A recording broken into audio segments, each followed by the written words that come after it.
भारतात तसेच महाराष्ट्रामध्ये पत्रकारांवर हल्ल्याचं प्रमाण वाढलेलं आहे आणि महाराष्ट्रात मोठ्या प्रमाणात हल्ले होत आहे। त्याचंच एक उदाहरण म्हणून नाशिक येथील त्र्यंबकेश्वर येथील स्वामी समर्थ केंद्राजवळ पार्किंगच्या वादावरून 3 पत्रकारांना बेदम मारहाण केली। त्यामध्ये किरण ताजणी हे अवस्थेत आहे आणि 2 पत्रकार अभिजित सोनवणे, योगेश खरे हे सुद्धा जखमी झालेले आहे। ही घटना अजून ताजी असतानाच परली येथे देवेंद्र ढाका या पत्रकाराच्या घरावर हल्ला करण्यात आला गुंड लोकांनी आणि त्याच्या मुलाची हत्या केली। तर हे कुठेतरी थांबलं पाहिजे। आम्हाला माननीय मुख्यमंत्री देवेंद्र फडणवीस यांना विनंती आहे की त्यांनी पत्रकार संरक्षण कायदा 2017चा जो पारित केलेला आहे त्याची अंमलबजावणी काटेकोरपणे होत नाही आहे। त्याचबरोबर पत्रकारावर जे हल्ले करतात त्यांच्या संघटित गुन्हेगारी म्हणून टाटाचा गुन्हा दाखल करण्यात यावा, याने करून हल्लेखोरावर वचक राहील आणि पत्रकार हा लोकशाहीचा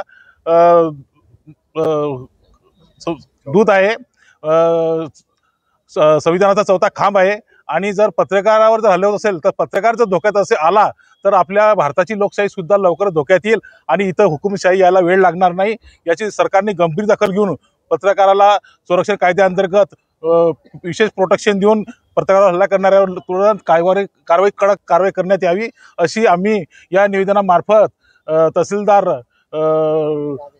तायडे साहेब यांना आम्ही निवेदन दिलेलं आहे। आंबेडकर व्हॉइस मीडिया फोरमच्या माध्यमातून व नॅशनल व्हॉइस मीडिया फोरमच्या माध्यमातून येथील सर्व स्थानिक यूट्यूब चॅनल वगैरे प्रिंट मीडिया इलेक्ट्रॉनिक्स मीडियाच्या सर्व पत्रकारांनी मिळून याचा आम्ही जाहीर निषेध करतो आणि जर याच्यावर कारवाई नाही झालीच तर पुढील आम्ही तीव्र आंदोलन छेडू असा आम्ही त्यांना इशारा दिलेला आहे।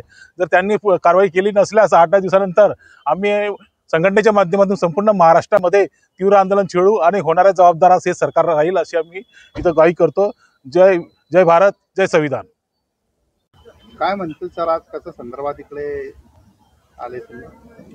आज रावेर तालुका आंबेडकरी व्हॉइस मीडिया फोरमच्या माध्यमातून रावेर तहसीलदार यांना आम्ही निवेदन देण्यासाठी आलेलो आहोत। संपूर्ण महाराष्ट्रामध्ये पत्रकारांवरती हल्ले होत आहे, परंतु शासन याच्यावरती कोणत्याच प्रकारची कारवाई करत नाही। जे अधिकारी असतात त्यांच्याकडे जर एखादी पत्रकार काही कामानिमित्त गेला तो पत्रकार त्या पत्रकाराला तो अधिकारी म्हणजे गलिच्छ भाषेमध्ये बोलून त्याचा अपमान करतो आणि पत्रकार जर त्यांना काही विचारले प्रश्न तर तो लगेच त्याच्यावरती खंडणीचे गुन्हे दाखल करतो। संपूर्ण महाराष्ट्रामध्ये हा प्रकार जोमाने सुरू आहे।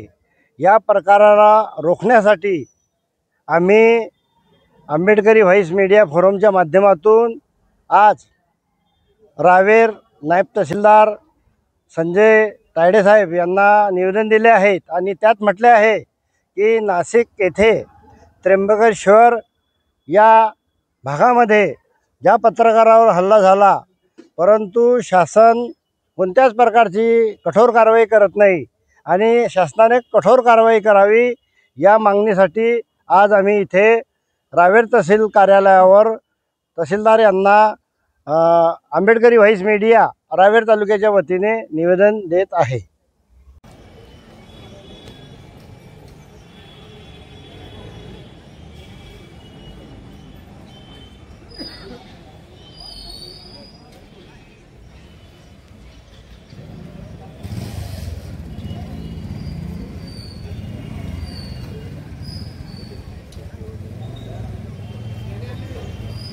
एक मिनट थोड़ा मागे दादा।